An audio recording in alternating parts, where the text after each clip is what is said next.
Viewers, എല്ലാവർക്കും ദിജോസ് വേൾഡിൻ്റെ പുതിയൊരു വീഡിയോയിലേക്ക് സ്വാഗതം. ഞാൻ ഈ ചോദിക്കുന്ന 5 ചോദ്യങ്ങൾക്ക് നിങ്ങളുടെ ഉത്തരം എസ് എന്നാണെങ്കിൽ നിങ്ങൾ പ്രഗ്നൻ്റ് ആണ്. അങ്ങനെയുള്ള 5 ചോദ്യങ്ങൾ ഏതൊക്കെയാണെന്ന് നമുക്ക് നോക്കാം. വീഡിയോ നമുക്ക് സ്റ്റാർട്ട് ചെയ്യാം. ഇതിനോടകം ഒരുപാട് പ്രഗ്നൻസി ലക്ഷണത്തിനെ പറ്റിയിട്ടുള്ള വീഡിയോസ് നമ്മുടെ ചാനലിൽ കൊടുത്തിട്ടുണ്ട്. ഒരുപാട് പേർക്ക് അങ്ങനെയുള്ള പ്രഗ്നൻസി ലക്ഷണങ്ങൾ ഉണ്ടായിട്ടുമുണ്ട്. പക്ഷേ മറ്റൊരു സൈഡ് എന്താണെന്ന് വെച്ച് കഴിഞ്ഞാൽ യാതൊരു തരത്തിലുള്ള പ്രഗ്നൻസി ലക്ഷണവും ഇല്ലാതെയും പ്രഗ്നന്റ് ആയിട്ടുള്ള ഒരുപാട് പേരുണ്ട്. അപ്പോൾ ഞാൻ ഈ പറയുന്ന പ്രഗ്നൻസി ലക്ഷണങ്ങൾ നിങ്ങൾക്കില്ലെങ്കിലും നിങ്ങൾ ഒട്ടും വിഷമിക്കേണ്ട ആവശ്യമില്ല. എക്സ്പെക്റ്റഡ് പീരിയഡ് ഡേറ്റിൽ ബ്ലീഡിങ് വരുന്നുണ്ടോ എന്ന് മാത്രം നിങ്ങൾ ശ്രദ്ധിക്കുക.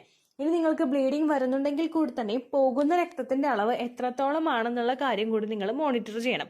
ഒരുപാട് ആളുകൾക്ക് ഇംപ്ലാന്റേഷൻ ബ്ലീഡിംഗ് ആയിട്ടും പ്രൊജസ്ട്രോൺ ഹോർമോണിന്റെ ഒരു ലോ ആയിട്ട് പോകുന്നതിന്റെ ഭാഗമായിട്ടും റിട്ടേൺഡ് മിസ്കാരേജ് ആവുന്നതിന്റെ ഭാഗമായിട്ടും ഫലോപ്പിയൻ ട്യൂബിൽ പ്രഗ്നൻസി ആയതിന്റെ ഭാഗമായിട്ടും ഒക്കെ ചെറുതായിട്ട് സ്പോട്ടിംഗ് ഉണ്ടാവുന്നുണ്ട്. അപ്പോൾ നിങ്ങൾക്ക് പോകുന്ന രക്തത്തിന്റെ അളവ് എത്രത്തോളമാണെന്ന് നിങ്ങൾ മോണിറ്റർ ചെയ്യുക. പ്രീവിയസ് മാസങ്ങളെ അപേക്ഷിച്ച് ബ്ലീഡിംഗ് പോകുന്നതിന്റെ അളവ് കുറവാണെങ്കിൽ നിങ്ങൾ പ്രഗ്നൻസി ടെസ്റ്റ് ചെയ്ത് നോക്കണം. നെഗറ്റീവ് ആണെങ്കിൽ ആ ലോ ബ്ലീഡിങ്ങിന്റെ റീസൺ എന്താണെന്ന് അറിയാൻ വേണ്ടിയിട്ട് നിങ്ങൾ ഡോക്ടറെ കൂടി കാണണം കേട്ടോ. ഇവിടെ ഏറ്റവും ആദ്യത്തെ പ്രഗ്നൻസി ലക്ഷണം എന്ന് പറയുന്നത് ഓവറായിട്ട് നിങ്ങൾക്ക് ടയർഡ്നെസ് ഫീൽ ചെയ്യുന്നുണ്ടോ എന്ന് നിങ്ങൾ നോക്കുക. യെസ് എന്നാണെങ്കിൽ പ്രഗ്നൻസി പോസിറ്റീവ് ആകാനായിട്ട് ചാൻസ് ഉണ്ട്. റീസൺ എന്താണ് ഇതിന്റെ പുറകിലുള്ളതെന്ന് നോക്കാം. നമ്മൾ പ്രഗ്നന്റ് ആകുന്ന സമയത്ത് ശരീരത്തിൽ പ്രൊജസ്ട്രോൺ ഹോർമോണിന്റെയും അതുപോലെ HCG എന്ന ഹോർമോണിന്റെയും ഹൈക്ക് ഉണ്ടാവാറുണ്ട്. HCG ഹോർമോൺ ശരീരം പുറപ്പെടുവിപ്പിക്കുന്നത് നിങ്ങൾ പ്രഗ്നന്റ് ആകുന്ന സമയത്താണ്. സാധാരണ നമ്മുടെ ശരീരത്തിൽ കുറച്ചുള്ള ഒരു ഹോർമോണാണ്. അതൊരു 2 താഴെ ആയിരിക്കും ആ ലെവൽ നിങ്ങൾ നോൺ പ്രഗ്നന്റ് ആകുന്ന സമയത്ത് ഉണ്ടാവുന്നത്. പക്ഷേ പ്രഗ്നൻസി പോസിറ്റീവ് ആകുന്ന സമയത്ത് നമ്മുടെ ശരീരത്തിലെ HCG ഹോർമോണിന്റെ വാല്യൂ കൂടുന്നു. അതുപോലെ തന്നെ പ്രൊജസ്ട്രോൺ ഹോർമോൺ നമ്മൾ നേരത്തെ തന്നെ നമ്മൾ പ്രഗ്നൻസി അല്ലാതിരിക്കുന്ന സമയത്തും ശരീരത്തിൽ ഉണ്ടാവുന്ന ഹോർമോണാണ് ഈസ്ട്രജനും പ്രൊജസ്ട്രോണും. പക്ഷേ പ്രഗ്നൻസി സർവൈവ് ചെയ്യാൻ വേണ്ടിയിട്ട് നിങ്ങൾക്ക് പ്രഗ്നൻസി പോസിറ്റീവ് ആയി കഴിയുമ്പോഴേക്കും ശരീരത്തിൽ ഉണ്ടാകുന്ന പ്രൊജസ്ട്രോൺ ഹോർമോണിന്റെ അളവ് കൂടാറുണ്ട്. പ്രൊജസ്ട്രോണിന്റെ സപ്ലിമെന്റ്സ് എടുക്കുന്നവർക്കറിയാം ആ മെഡിസിൻ എടുക്കുമ്പോഴേക്കും നമുക്ക് കുറച്ച് സൈഡ് എഫക്ട്സ് ഉണ്ടാവാറുണ്ട്. ഈ സൈഡ് എഫക്ട്സ് നമുക്ക് വരുന്നത് പ്രൊജസ്ട്രോൺ ശരീരത്തിൽ കൂടുമ്പോഴാണ്. ഇതേ സെയിം മെക്കാനിസം തന്നെയാണ് നമ്മൾ പ്രഗ്നൻസി പോസിറ്റീവ് ആകുന്ന സമയത്തും സംഭവിക്കുന്നത്. പ്രഗ്നൻസി പോസിറ്റീവ് ആകുമ്പോഴേക്കും ശരീരത്തിലെ പ്രൊജസ്ട്രോൺ ഹോർമോണിന്റെ അളവ് നല്ല ഹൈക്കിലോട്ട് എത്തുന്നതിന്റെ ഭാഗമായിട്ടും HCG ഹോർമോൺ ശരീരത്തിൽ കൂടുന്നതിന്റെ ഭാഗമായിട്ടും നിങ്ങൾക്ക് ഓവറായിട്ട് ടയർഡ്നെസ് ഫീൽ ചെയ്യുന്നു. ഏത് സമയവും എവിടെയെങ്കിലും കിടന്നാൽ മതി എന്ന തരത്തിലേക്ക് നിങ്ങൾക്ക് മൈൻഡിന് വ്യത്യാസം വരുന്നത് ഈ ഒരു ലക്ഷണം ഉള്ളതിന്റെ ഭാഗമായിട്ടാണ് കേട്ടോ. കണ്ടിന്യൂസ് ആയിട്ട് നിങ്ങൾക്ക് ഈ ഒരു പ്രഗ്നൻസി ലക്ഷണം ഉണ്ടാകുന്നുണ്ടെങ്കിൽ അത് പ്രഗ്നൻസി പോസിറ്റീവ് ആയതിന്റെ ഒരു സൂചനയായിട്ട് നമുക്ക് പറയാനായിട്ട് സാധിക്കും. എക്സ്ട്രീം ആയിട്ട് ടയർഡ്നെസ് നിങ്ങൾക്ക് ഫീൽ ചെയ്യുന്ന സമയത്ത് നിങ്ങൾ മസ്റ്റ് ആയിട്ട് ശ്രദ്ധിക്കണം യാതൊരു തരത്തിലുള്ള സപ്ലിമെന്റ്സ് നിങ്ങൾ എടുക്കുന്നില്ല എന്ന്. അതായത് പെട്ടെന്ന് നമ്മളൊരു സപ്ലിമെന്റ്സ് എടുക്കുമ്പോഴേക്കും അതിന്റെ ഭാഗമായിട്ട് നമുക്ക് ചിലപ്പോൾ ക്ഷീണം ഉണ്ടാവാം. അതായത് ഇപ്പോൾ PCOD എടുക്കുന്ന ആളുകൾ മെറ്റ്ഫോമിന്റെ മെഡിസിൻ എടുത്തു കഴിഞ്ഞാലോ PCOD ആ ഒരു കോഴ്സ് കഴിഞ്ഞിട്ട് നമ്മൾ പിന്നെ പ്രൊജസ്ട്രോണിന്റെ സപ്ലിമെന്റ്സ് എടുത്തു കഴിഞ്ഞാലോ ഇത്തരത്തിലുള്ള ഹോർമോണൽ മെഡിസിൻസ് എടുത്തു കഴിഞ്ഞാലോ നിങ്ങൾക്ക് സൈഡ് എഫക്റ്റ് ആയിട്ട് ഈ ഒരു ക്ഷീണം ഉണ്ടാകും. അങ്ങനെയുള്ള മെഡിസിൻസ് ഒന്നും നിങ്ങൾ എടുക്കുന്നില്ല എന്നുള്ള കാര്യം ഏറ്റവും ആദ്യം നിങ്ങൾ ഉറപ്പുവരുത്തണം കേട്ടോ. രണ്ടാമത്തേന്ന് പറയുന്നത് നമുക്ക് വോമിറ്റിംഗ് ടെൻഡൻസി ഭയങ്കരമായിട്ട് കൂടുക. നമ്മൾ പ്രഗ്നൻസി പോസിറ്റീവ് ആകുമ്പോഴേക്കും ഗ്യാസ് ഭയങ്കര ബുദ്ധിമുട്ടായിട്ട് നമുക്ക് ഉണ്ടാവാറുണ്ട്. ഗ്യാസ് ശരീരത്തിൽ വന്ന് തിങ്ങുന്നു. ഇതിന്റെ ഭാഗമായിട്ട് അടുത്ത് നമുക്ക് ഉണ്ടാവുന്ന ഒരു ബുദ്ധിമുട്ടാണ് വോമിറ്റിംഗ് ടെൻഡൻസി എന്ന് പറയുന്നത്. അതുപോലെ തന്നെ എക്സ്ട്രീം ആയിട്ട് നമുക്ക് ചില ആളുകൾക്ക് എന്താ പറയുക സ്മെല്ലൊക്കെ ഭയങ്കരമായിട്ട് ഫുഡ് അവേർഷനൊക്കെ പലർക്കും ഉണ്ടാകും. ഏതെങ്കിലും ഒരു സ്മെല്ല് മൂക്കിലോട്ട് ഭയങ്കര ശക്തിയിൽ അടിച്ചു കഴിഞ്ഞാൽ നമുക്ക് വൊമിറ്റ് ചെയ്യാനായിട്ടുള്ള ടെൻഡൻസീസ് ഉണ്ടാവുക. ഡൈജഷൻ സ്ലോ ആകുന്ന സമയത്ത് ഗ്യാസിന്റെ ബുദ്ധിമുട്ട് കൂടുതൽ ശരീരത്തിൽ വരുമ്പോഴേക്കും അപ്പോഴും നമുക്ക് വൊമിറ്റ് ചെയ്യാനായിട്ടുള്ള ടെൻഡൻസി ഉണ്ടാകും. അതുപോലെ തന്നെ HCG ഹോർമോണിന്റെ അളവ് ഭയങ്കരമായിട്ട് കൂടുമ്പോഴും നമുക്ക് ഫസ്റ്റ് ട്രൈമസ്റ്ററിൽ വോമിറ്റിംഗ് ടെൻഡൻസി ഉണ്ടാകും. ചിലർക്ക് അങ്ങനെ വോമിറ്റ് ചെയ്യാണ്ട് അവിടെ ഇങ്ങനെ വന്ന് നിൽക്കുന്ന ബുദ്ധിമുട്ടായിരിക്കും. വോമിറ്റ് ചെയ്ത് പോയിരുന്നെങ്കിൽ ഒരു സമാധാനം കിട്ടും. പക്ഷെ വോമിറ്റ് ചെയ്ത് പോകാത്ത അവസ്ഥയായിരിക്കും പലർക്കും ഉണ്ടാവുന്നത് കേട്ടോ. ഇതും ഞാൻ നേരത്തെ പറഞ്ഞതുപോലെ തന്നെ സപ്ലിമെന്റ്സ് എടുക്കുന്ന ആളുകൾക്ക്, അതായത് ഹോർമോൺ ടാബ്ലറ്റ്സ് ഒക്കെ എടുക്കുന്ന ആളുകൾക്ക് തുടർച്ചയായിട്ട് ഉണ്ടാവുന്ന ഒരു ലക്ഷണമാണിത്. പക്ഷെ അങ്ങനെയൊന്നും നിങ്ങൾ എടുക്കുന്നില്ല, കണ്ടിന്യൂസ് ആയിട്ട് നിങ്ങൾക്ക് ഈ ഒരു ലക്ഷണം വരുന്നുണ്ടെങ്കിൽ അത് നിങ്ങൾക്ക് ഈ പ്രൊജസ്ട്രോണിന്റെയും അതുപോലെ HCG ഹോർമോണും കൂടുന്നത് കൊണ്ടാണ് കേട്ടോ. ഈ വോമിറ്റിംഗ് ടെൻഡൻസി നമുക്ക് ഫസ്റ്റ് ട്രൈമസ്റ്റർ വരെയും ഭയങ്കര വേഴ്സ് ആയിട്ട് അനുഭവപ്പെടാനായിട്ട് ചാൻസ് ഉണ്ട്. മോർണിംഗ് സിക്നസ് ഒക്കെ അതിന്റെ എക്സ്ട്രീമിൽ എത്തുന്ന ആളുകളുണ്ട് കേട്ടോ. ഹോസ്പിറ്റലിൽ പോയിട്ട് ഡ്രിപ്പ് ഇട്ട് കിടക്കേണ്ട സിറ്റുവേഷൻസ് ഉണ്ടാകുന്നവരും ഒക്കെ ഉണ്ട്. അപ്പോൾ നിങ്ങൾക്ക് അങ്ങനെ അല്ലാതെ ലക്ഷണങ്ങൾ വരുന്നുണ്ടെങ്കിലും ഏകദേശം ഒരു ഫസ്റ്റ് ട്രൈമസ്റ്റർ ആകുമ്പോഴേക്കും അത് ഡ്രോപ്പ് ആവാനായിട്ട് ചാൻസ് ഉണ്ട്. കാരണം ഫസ്റ്റ് ട്രൈമസ്റ്റർ തീരാറാകുന്ന സമയത്ത് HCG ഹോർമോണിന്റെ ലെവലൊക്കെ ഏകദേശം ഒരു ഹൈക്കിൽ എത്തിയിട്ടുണ്ടാകും.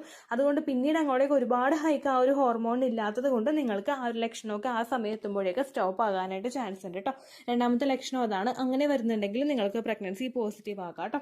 മൂന്നാമത്തെ ലക്ഷണം എന്ന് പറയുന്നത് നമ്മുടെ ബ്രസ്റ്റിലെ കളർ ചേഞ്ചസ് ഉണ്ടാവുക. പ്രിമെൻസ്ട്രൽ സിംറ്റം ആയിട്ട് അങ്ങനെ ആർക്കും തന്നെ ഇല്ലാത്ത ഒരു കാര്യമാണ് ബ്രസ്റ്റിൽ കളർ ചേഞ്ച് ഉണ്ടാകുന്നത്. ബ്രസ്റ്റിൽ കളർ ചേഞ്ച് നമുക്ക് അനുഭവപ്പെടുന്നത് നിപ്പിളിന് ചുറ്റുമുള്ള ഒരു ഏരിയയിലായിരിക്കും. നിങ്ങൾ പ്രഗ്നൻസി പോസിറ്റീവ് ആകുന്നതിന് മുൻപ് നിങ്ങളുടെ ബ്രസ്റ്റ് ഒന്ന് നോക്കി നോക്കുക. അത് നമുക്ക് ബ്രൗൺ കളറിലായിരിക്കും ഉണ്ടാകുന്നത്. ഒന്നില്ലെങ്കിൽ ലൈറ്റ് ആയിട്ടുള്ള ബ്രൗൺ, അല്ലെങ്കിൽ കുറച്ച് ഡാർക്കിനെ അത്രയും പോകണ്ട എന്നാൽ ഒരു കുറച്ചൊരു ബ്രൗൺ ഷെയ്ഡിലായിരിക്കും നമുക്ക് ബ്രസ്റ്റിന്റെ ആ ഒരു സൈസ്, ആ ഒരു നിപ്പിളിന് ചുറ്റുമുള്ള ഏരിയ കാണുന്നത് കേട്ടോ. പക്ഷേ പ്രഗ്നൻസി പോസിറ്റീവ് ആയി കഴിഞ്ഞ് കഴിഞ്ഞാൽ ബ്രസ്റ്റിന്റെ ആ ഒരു കളറിൽ നിങ്ങൾക്ക് വ്യത്യാസം ഫീൽ ചെയ്യാനായിട്ട് തുടങ്ങും.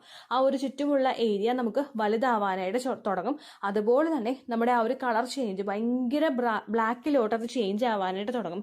ബ്രൗൺ ആണെങ്കിലും ബ്രൗണിന്റെ ആ ഒരു കളറിന്റെ ഡാർക്ക് പോകുന്നതിന്റെ എക്സ്ട്രീമിലോട്ട് നിങ്ങൾക്ക് കളർ എത്താനായിട്ട് തുടങ്ങും. പ്രഗ്നൻസി പോസിറ്റീവ് ആകുമ്പോൾ പലർക്കും ഉണ്ടാകുന്ന മെലാസ്മ എന്ന് പറഞ്ഞൊരു കണ്ടീഷൻ ഉണ്ട്. അതായത് സ്കിൻ കളറിൽ ചേഞ്ചസ് ഉണ്ടാകുന്ന ഒരു കണ്ടീഷൻ ഉണ്ട്. പലർക്കും അതിന്റെ ഭാഗമായിട്ടാണ് ഇങ്ങനെയുള്ള കളർ ചേഞ്ചസ് വിസിബിൾ ആയിക്കൊണ്ടിരിക്കുന്നത് കേട്ടോ.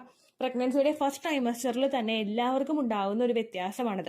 പ്രഗ്നൻസിയിൽ ഫസ്റ്റ് ട്രൈമസ്റ്ററിൽ തുടങ്ങിയിട്ട് ഏകദേശം നമ്മുടെ ഒരു ഡെലിവറി ഒക്കെ കഴിഞ്ഞ് ഫീഡിംഗ് ഒക്കെ സ്റ്റോപ്പ് ചെയ്യാറാകുമ്പോൾ മാത്രമേ ആ ഒരു നോർമൽ ആയിട്ടുള്ള ഒരു കളർ ചേഞ്ചിലോട്ട് ബ്രസ്റ്റ് എത്തുകയുള്ളൂ. പ്രഗ്നൻസി പോസിറ്റീവ് ആകുന്ന സമയത്ത് ബ്രസ്റ്റിനുണ്ടാകുന്നത് പോലെ തന്നെയുള്ള മാറ്റങ്ങൾ നമുക്ക് സ്റ്റൊമക്കിൽ ഉണ്ടാകുന്നത് പോലെ തന്നെയുള്ള മാറ്റങ്ങൾ നമുക്ക് ബ്രസ്റ്റിലും ഉണ്ടാകാനായിട്ട് ചാൻസ് ഉണ്ട്. അതുകൊണ്ടാണ് ഈ ഒരു വ്യത്യാസം കാണുന്നത് കേട്ടോ. ബ്രസ്റ്റിൽ ഇത് മാത്രമല്ല, ബ്രസ്റ്റിന്റെ സൈസിന് വ്യത്യാസം വരിക, ബ്രസ്റ്റിൽ സ്ട്രെച്ച് മാർക്സ് വരിക, ബ്രസ്റ്റിന് അവിടെയുള്ള സ്കിന്ന് പീലിംഗ് ആയിട്ട് തുടങ്ങുക, അതായത് സ്കിന്ന് പൊളിയുന്നത് പോലെ തോന്നുക. സ്ട്രെച്ച് മാർക്സ് എന്നതുകൊണ്ട് ഉദ്ദേശിച്ചത് ബ്രസ്റ്റിൽ ആ ഒരു വര പോലെ, നമുക്ക് വയറ് വലുതാകുമ്പോൾ ഒരു വര സ്കിന്നിൽ വരില്ലേ, അതുപോലെ നിങ്ങൾക്ക് ചിലപ്പോൾ ബ്രസ്റ്റിലും ഉണ്ടാകാനായിട്ട് ചാൻസ് ഉണ്ട് കേട്ടോ. ഒപ്പം നിപ്പിൾ ഇജക്ട് ചെയ്ത് പുറത്തേക്ക് നിൽക്കുന്നത് പോലെ നിങ്ങൾക്ക് ബ്രസ്റ്റിൽ ചേഞ്ചസ് ഉണ്ടാകാനായിട്ടൊക്കെ ചാൻസ് ഉണ്ട് കേട്ടോ. ഇതൊക്കെ ഏർലി സ്റ്റേജിൽ തന്നെ നിങ്ങൾക്ക് ഉണ്ടാകുന്ന മാറ്റങ്ങളാണ്. ഫീഡ് ചെയ്യാനായിട്ട് ബ്രസ്റ്റ് പ്രിപ്പയർ ആയി തുടങ്ങും. ഫസ്റ്റ് ട്രൈമസ്റ്ററിൽ തന്നെ കുഞ്ഞിന് ഫീഡ് ചെയ്യാൻ വേണ്ടിയിട്ട് ബ്രസ്റ്റ് പ്രിപ്പയർ ആകും. അതുകൊണ്ടാണ് ഇങ്ങനെയുള്ള മാറ്റങ്ങൾ നിങ്ങൾക്ക് കണ്ടു തുടങ്ങുന്നത് കേട്ടോ. അടുത്ത് നിങ്ങൾ ശ്രദ്ധിക്കേണ്ട കാര്യം, നിങ്ങൾക്ക് പീരിയഡ് ഡേറ്റ് മിസ് ആയിട്ടുണ്ടോ എന്ന് നോക്കുക. ഇതെല്ലാ ലക്ഷണങ്ങളും വന്നതിന് ശേഷം നിങ്ങൾ അടുത്ത് ചിന്തിക്കേണ്ടത് പീരിയഡ് ഡേറ്റ് മിസ് ആകുന്നുണ്ടോ എന്നുള്ളൊരു കാര്യമാണ്. നോർമലി പല ആളുകൾക്കും PCOD ഉള്ളവരും അതുപോലെ മറ്റുള്ള ഹോർമോണൽ ഇംബാലൻസസ് കൊണ്ട് ഇറഗുലർ ആയിട്ട് മെൻസ്ട്രൽ സൈക്കിൾ പോകുന്നവരും ഉണ്ട്. അങ്ങനെയുള്ള ആളുകൾക്ക് പീരിയഡ് മിസ് ആവുന്നതിന് അങ്ങനെ കണ്ണും പൂട്ടി പ്രഗ്നൻസി ആണെന്ന് ചിന്തിക്കാനായിട്ട് സാധിക്കില്ല.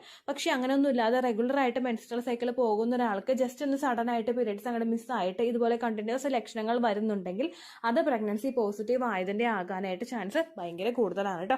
പീരിയഡ്സ് ഏകദേശം നമ്മൾ ഇറഗുലർ ആയിട്ടുള്ള മെൻസ്ട്രൽ സൈക്കിളാണ് നിങ്ങൾക്കെങ്കിൽ നിങ്ങളത് റെഗുലറൈസ് ചെയ്യാൻ വേണ്ടിയിട്ടുള്ള കാര്യങ്ങൾ ചെയ്യുക. അത് ചെയ്തിട്ട് നിങ്ങൾ പ്രഗ്നൻസി നോക്കുകയാണെങ്കിൽ നമുക്ക് കണ്ടിന്യൂസ് ആയിട്ട് ആ ഒരു 1-2 അറ്റംപ്റ്റിൽ തന്നെ റിസൾട്ട് കിട്ടാൻ വേണ്ടിയിട്ട് അത് സഹായിക്കും.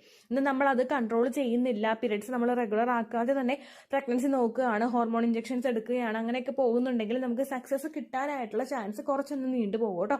ഇറഗുലർ മെൻസ്ട്രൽ സൈക്കിൾ ഒരു 21 ദിവസത്തിനേക്കാളും കുറവും 35 ദിവസത്തിനേക്കാളും കൂടുതലും പോകുന്നതാണ്. അപ്പോൾ അങ്ങനെ അല്ലാത്തൊരു മെൻസ്ട്രൽ സൈക്കിൾ ആണ് നിങ്ങൾക്കുള്ളതെന്ന് നിങ്ങൾ കൃത്യമായിട്ട് ഉറപ്പ് വരുത്തണം കേട്ടോ. അടുത്തൊരു മാറ്റമൊന്നും ലക്ഷണം എന്ന് പറയുന്നത് ഇതാണ്. ഇപ്പൊ 4ാമത്തെ പോയിന്റ് ആയി നമ്മൾ. ഇനി 5ാമത്തെ പോയിന്റിൽ സംസാരിക്കുന്നത് ഇതെല്ലാം നിങ്ങൾക്ക് ഫസ്റ്റ് ടൈം ആണോ വരുന്നതെന്ന് നോക്കുക. നമുക്ക് കൺക്ലൂഡ് ചെയ്യാൻ പറ്റുന്ന ഓൾമോസ്റ്റ് ഒരു 80% നമ്മൾ പ്രഗ്നൻസി ആണെന്ന് നമുക്ക് തിരിച്ചറിയാൻ പറ്റുന്ന ഒന്നാണ് ഈ ലാസ്റ്റത്തെ പോയിന്റ് എന്ന് പറയുന്നത്. നമ്മൾ ഫസ്റ്റ് ടൈം ആണോ നമുക്ക് ഇതൊക്കെ വരുന്നത്.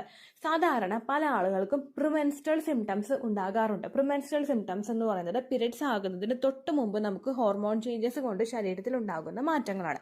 പ്രിമെൻസ്ട്രൽ സിംറ്റംസ് ആയിട്ട് ഒരുപാട് പ്രഗ്നൻസിയുടേത് പോലുള്ള ലക്ഷണങ്ങൾ കണ്ടുവരുന്ന ഒരുപാട് സ്ത്രീകളുണ്ട്. അതായത് നമുക്ക് തല കറങ്ങി വീഴുക, നമ്മൾ അല്ലെങ്കിൽ വൊമിറ്റ് ചെയ്യാനായിട്ട് തോന്നുക, ചിലർ വൊമിറ്റ് ചെയ്യുക, ഇങ്ങനെയുള്ള പല ലക്ഷണങ്ങളും പ്രിമെൻസ്ട്രൽ സിംറ്റംസ് ആയിട്ട് കാണുന്നവരുണ്ട്. എന്നാൽ നിങ്ങൾക്ക് പ്രിമെൻസ്ട്രൽ സിംറ്റംസ് ഒന്നും ഇല്ലാത്തവരാണെങ്കിൽ അപ്പോൾ നിങ്ങൾ ഈ ലക്ഷണങ്ങൾ കണ്ടു കഴിഞ്ഞാൽ പ്രഗ്നൻസി പോസിറ്റീവ് ആകാനായിട്ട് ചാൻസ് ഉണ്ട് കേട്ടോ. രണ്ടാമതായിട്ട് നിങ്ങൾക്ക് PCOD ഉണ്ടോ എന്ന് നോക്കുക. PCOD ഉള്ള ആളുകൾക്കും ഈ ലക്ഷണങ്ങൾ ആദ്യമായിട്ടായിരിക്കില്ല കാണുന്നത്. കാരണം ടയർഡ്നെസ് ഒക്കെ PCOD ഉള്ളവർക്ക് ഫീൽ ചെയ്യാനായിട്ട് ചാൻസ് ഭയങ്കര കൂടുതലാണ്. കാരണം പ്രൊജസ്ട്രോൺ ഹോർമോണിന്റെ വ്യത്യാസം അവർക്ക് ശരീരത്തിലുണ്ടല്ലോ. അതുകൊണ്ട് PCOD ഇല്ലാത്തവരോ തൈറോയ്ഡ് ഇല്ലാത്തവരോ ആണോ എന്നുള്ള കാര്യം കൂടി നിങ്ങൾ ഉറപ്പുവരുത്തുക. അങ്ങനെയൊക്കെയുള്ള ആളുകൾക്ക് ഈ ലക്ഷണം ഫസ്റ്റ് ടൈം തന്നെ ഉണ്ടാകുമ്പോഴേക്കും അത് പ്രഗ്നൻസി പോസിറ്റീവ് ആയതിന്റെ ആകാനായിട്ട് ചാൻസ് ഉണ്ട് കേട്ടോ. ഒപ്പം ഞാൻ തുടക്കത്തിലേ പറഞ്ഞതുപോലെ തന്നെ പ്രൊജസ്ട്രോണിന്റെ സപ്ലിമെന്റ്സോ അല്ലെങ്കിൽ മറ്റുള്ള ഹോർമോൺസിനെ മെഡിസിൻസ് റെഗുലേറ്റ് ചെയ്യാൻ വേണ്ടിയിട്ട് ബർത്ത് കൺട്രോൾ പിൽസോ അങ്ങനെയുള്ളതൊന്നും നിങ്ങൾ എടുക്കുന്നില്ല എന്നുള്ള കാര്യം കൂടി നിങ്ങൾ പ്രോപ്പറായിട്ട് നോക്കുകയാണെങ്കിൽ ഞാൻ ഈ പറഞ്ഞിട്ടുള്ള ബാക്കിയുള്ള 3-4 ലക്ഷണങ്ങൾ നിങ്ങൾക്ക് ഉണ്ടാകുന്നുണ്ടെങ്കിൽ അത് പ്രഗ്നൻസി പോസിറ്റീവ് ആയതിന്റെ ആകാനായിട്ട് ചാൻസ് ഉണ്ട് കേട്ടോ. ഇനി ഇങ്ങനെയുള്ള ലക്ഷണങ്ങളൊക്കെ കണ്ടു കഴിഞ്ഞാൽ നമ്മൾ മസ്റ്റായിട്ട് ശ്രദ്ധിക്കേണ്ട ഒരു കാര്യമുണ്ട്. മാക്സിമം ഹെൽത്തി ഫുഡ് കഴിക്കാനായിട്ട് ശ്രദ്ധിക്കുക. ഹെൽത്തി ഫുഡ് എന്ന് പറയുന്നത് നമ്മൾ വീട്ടിൽ തന്നെ വെച്ചുണ്ടാക്കുന്ന വെജിറ്റബിൾസും ഫ്രൂട്ട്സും അതുപോലെ മീറ്റ് ആണെങ്കിലും ചിക്കൻ ആണെങ്കിലും അതൊക്കെ നമ്മൾ വീട്ടിൽ തന്നെ നന്നായിട്ട് പ്രിപ്പയർ ചെയ്ത് കുക്ക് ചെയ്തെടുത്ത് കഴിക്കുന്നതാണ് ഹെൽത്തി ഫുഡ് എന്ന് പറയുന്നത്. നമ്മൾ വീട്ടിൽ നമ്മൾ എന്താ പറയുക സാൻഡ്വിച്ച് ഉണ്ടാക്കുന്നതോ അല്ലെങ്കിൽ ബർഗർ അൺഹെൽത്തി ആയിട്ട് ഇപ്പോൾ നമ്മൾ പുറത്തുനിന്ന് മയോണൈസ് മേടിച്ചിട്ട് ബർഗർ ഉണ്ടാക്കുന്നതോ ഇതൊന്നും ഹെൽത്തി ആയിട്ടുള്ള ഒന്നല്ല. നമ്മളിപ്പോൾ വീട്ടിലുണ്ടാക്കുന്ന ചോറാണെങ്കിലും പച്ചക്കറി ആണെങ്കിലും അത് ഹെൽത്തി ആയിട്ടുള്ള രീതിക്ക് നിങ്ങൾ കുക്ക് ചെയ്ത് കഴിക്കാനായിട്ട് ശ്രദ്ധിക്കുക. പുറത്തുനിന്ന് ഫുഡ് കഴിക്കുന്നത് മാക്സിമം നമ്മൾ കുറയ്ക്കാനായിട്ട് ശ്രദ്ധിക്കുക. ഇംപ്ലാന്റേഷൻ നടക്കുന്ന ഡേയ്സിൽ ഒട്ടും തന്നെ കഴിക്കേണ്ട എന്നല്ല, 4 തവണ നിങ്ങൾ എടുക്കുന്നുണ്ടെങ്കിൽ അത് 3ആയിട്ടോ 2ആയിട്ടോ കുറയ്ക്കാനായിട്ട് നിങ്ങൾ ശ്രദ്ധിക്കുക കേട്ടോ. ഒപ്പം നിങ്ങൾ ഫിസിക്കലി ആക്റ്റീവ് ആയിട്ടിരിക്കാനായിട്ട് ശ്രദ്ധിക്കുക. മാക്സിമം നിങ്ങൾ ഫോർട്ടിലിറ്റി എക്സസൈസ് എങ്കിലും ആ സമയത്തുകൾ ചെയ്യുക. ബ്രീത്തിങ് എക്സസൈസോ വാക്കിങ്ങോ നിങ്ങൾക്ക് ഈസി ആയിട്ട് ചെയ്യാൻ കഴിയുന്ന ഫോർട്ടിലിറ്റി ബൂസ്റ്റിംഗ് ആയിട്ടുള്ള എക്സസൈസുകളാണ്. ഇത് നിങ്ങളുടെ ശരീരത്തിലോട്ട് രക്തയോട്ടം വർദ്ധിപ്പിക്കുന്നതിന് വേണ്ടിയിട്ട് സഹായിക്കണം. കുഞ്ഞിന് മറ്റുള്ള അബ്നോർമാലിറ്റീസ് ഒന്നും ഇല്ലാതെ കുഞ്ഞിന് കൃത്യമായിട്ട് ഗ്രോത്ത് എത്തുന്നതിന് വേണ്ടിയിട്ട് ഫോർട്ടിലിറ്റി എക്സസൈസുകൾ ചെയ്യുന്നത് സഹായിക്കുന്നുണ്ട് കേട്ടോ. അങ്ങനെയുള്ള എക്സസൈസുകൾ മാക്സിമം നിങ്ങൾ ചെയ്യാനായിട്ട് ശ്രദ്ധിക്കുക. ഒപ്പം ധാരാളം വെള്ളം കുടിക്കുക, ധാരാളം നിങ്ങൾ കൃത്യമായിട്ട് കിടന്ന് ഉറങ്ങുക, എഴുന്നേൽക്കുക, മാക്സിമം നിങ്ങൾ സ്ട്രെസ് ഇല്ലാതിരിക്കുക. അപ്പോൾ നിങ്ങൾക്ക് എളുപ്പത്തിൽ പോസിറ്റീവ് കിട്ടാനായിട്ടും അത് സർവൈവ് ചെയ്ത് പോകാനായിട്ടും ഇതൊക്കെ സഹായിക്കും കേട്ടോ. ഒപ്പം എക്സ്പെക്റ്റഡ് പീരിയഡ് ഡേറ്റ് കഴിഞ്ഞിട്ട് 5 ദിവസത്തിന് ശേഷമെങ്കിലും നിങ്ങൾ ടെസ്റ്റ് ചെയ്ത് നോക്കുക. ചില ആളുകൾ ഓവുലേഷൻ കഴിഞ്ഞ് കഴിഞ്ഞാൽ പിറ്റേ ദിവസം മുതൽ ടെസ്റ്റ് ചെയ്തുകൊണ്ടിരിക്കുകയാണ്. നമ്മളിപ്പോൾ ഒരു തവണ ടെസ്റ്റ് ചെയ്തു, നമുക്ക് നെഗറ്റീവ് റിസൾട്ട് കാണുമ്പോഴേക്കും ഒട്ടും മനസ്സിന് സമാധാനം ഉണ്ടാവില്ലല്ലോ, നമ്മൾ വിഷമിക്കാനായിട്ട് തുടങ്ങും. അൺവാണ്ടഡ് ആയിട്ട് നിങ്ങൾ ആ സമയത്ത് ടെൻഷൻ ആകാതിരിക്കുക. നിങ്ങളുടെ ശരീരത്തിന് നല്ലതല്ല, നിങ്ങളുടെ ഇംപ്ലാന്റേഷൻ ഫെയിൽ ആക്കാനായിട്ട് അത് കാരണമാകും എന്ന് തന്നെ നിങ്ങൾ മനസ്സിലാക്കുക കേട്ടോ. ഡേറ്റ് മിസ്സായി 5 ദിവസമെങ്കിലും കഴിഞ്ഞിട്ട് രാവിലെ ആദ്യത്തെ യൂറിൻ എടുത്തിട്ട് നിങ്ങൾ ടെസ്റ്റ് ചെയ്ത് നോക്കുക. ഇനി ബ്ലഡ് ടെസ്റ്റ് ആണെങ്കിലും ഏകദേശം പീരീഡിന്റെ ഡേറ്റ് അടുപ്പിച്ചിട്ട് നിങ്ങൾ ടെസ്റ്റ് ചെയ്ത് നോക്കുക കേട്ടോ. ഇത്രയേ ഉള്ളൂ വീഡിയോ. യൂസ്ഫുൾ ആയി കാണുമെന്ന് വിശ്വസിക്കുന്നു. യൂസ്ഫുൾ ആവുന്നുണ്ടെങ്കിൽ ലൈക്ക് ചെയ്യുക, ഫ്രണ്ട്സിനൊക്കെ ഷെയർ ചെയ്ത് കൊടുക്കുക കേട്ടോ. എന്തെങ്കിലും സംശയം ഉണ്ടെങ്കിൽ നിങ്ങൾ കമന്റ്സിൽ ചോദിക്കുക. പണ്ടത്തെ വീഡിയോയ്ക്ക് കമന്റ്സ് ഇടുന്നവർക്ക് റിപ്ലൈ ലഭിക്കുന്നില്ലെങ്കിൽ ലേറ്റസ്റ്റ് ആയിട്ട് ഞാൻ ഏത് വീഡിയോ ആണോ അപ്ലോഡ് ചെയ്യുന്നത് അതിന് താഴെ കമന്റ് ഒന്ന് കോപ്പി പേസ്റ്റ് ചെയ്യാനായിട്ട് ശ്രദ്ധിക്കുക കേട്ടോ. അതുപോലെ ഓവുലേഷൻ ഡേറ്റ് കാൽക്കുലേറ്റ് ചെയ്ത് തരാനായിട്ട് റിക്വസ്റ്റ് ചെയ്യുന്ന ആളുകൾ എത്രയാണോ സൈക്കിൾ ലെങ്ത് അത് മെൻഷൻ ചെയ്യാനായിട്ട് ശ്രദ്ധിക്കുക. സൈക്കിൾ ലെങ്ത് എന്നതുകൊണ്ട് ഉദ്ദേശിച്ചത് ഓരോ മാസവും എത്ര ദിവസം കൂടുമ്പോഴാണോ ബ്ലീഡിങ് വരുന്നത് അതാണ് സൈക്കിൾ ലെങ്ത്. കഴിഞ്ഞ മാസം ഒരു 8-ാം തീയതിയാണ് ബ്ലീഡിങ് ആയതെങ്കിൽ ഈ മാസം 6-ാം തീയതിയാണ് ബ്ലീഡിങ് ആയതെങ്കിൽ കഴിഞ്ഞ മാസം 8-ാം തീയതി മുതൽ ഈ മാസം 6-ാം തീയതി വരെ എത്ര ദിവസമുണ്ടോ അത് കാലണ്ടറിൽ എണ്ണി തിട്ടപ്പെടുന്നതാണ് നിങ്ങളുടെ സൈക്കിൾ ലെങ്ത്. സൈക്കിൾ ലെങ്ത് നമ്മൾ കൃത്യമായിട്ട് കാൽക്കുലേറ്റ് ചെയ്യുകയാണെങ്കിൽ ഓവുലേഷൻ ഡേറ്റ് എളുപ്പത്തിൽ കണ്ടുപിടിക്കാൻ വേണ്ടിയിട്ട് ഒരുപാട് ആപ്ലിക്കേഷൻസും ഒരുപാട് ഓൺലൈൻ ആയിട്ടുള്ള വെബ്സൈറ്റുകളും ഇന്ന് നമുക്ക് അവൈലബിൾ ആണ്. പ്ലേ സ്റ്റോറിൽ പോയിട്ട് ഓൺലൈൻ ഓവുലേഷൻ ട്രാക്കർ എന്ന് ടൈപ്പ് ചെയ്ത് കഴിഞ്ഞാൽ നിങ്ങൾക്ക് അതുമായിട്ട് ബന്ധപ്പെട്ടിട്ടുള്ള ആപ്ലിക്കേഷൻസ് കിട്ടും. അത് പറ്റുന്നില്ല എങ്കിൽ ഗൂഗിളിൽ പോയിട്ട് ഓൺലൈൻ ഓവുലേഷൻ കാൽക്കുലേറ്റർ എന്ന് ടൈപ്പ് ചെയ്ത് കഴിഞ്ഞാൽ അതുമായിട്ട് ബന്ധപ്പെട്ടിട്ടുള്ള വെബ്സൈറ്റുകൾ നിങ്ങൾക്ക് കിട്ടും. അതിൽ നിങ്ങളുടെ ലാസ്റ്റ് മന്തിലെ മെൻസ്ട്രേഷൻ്റെ ഡേറ്റും ഒപ്പം ഞാൻ ഈ പറഞ്ഞ രീതിക്ക് നിങ്ങൾ കാൽക്കുലേറ്റ് ചെയ്യുന്ന സൈക്കിൾ ലെങ്ത്തും എൻ്റർ ചെയ്ത് കൊടുക്കുകയാണെങ്കിൽ നിങ്ങൾക്ക് കൃത്യമായിട്ട് ഓവുലേഷൻ ഡേറ്റ് കണ്ടുപിടിക്കാനായിട്ട് സാധിക്കും.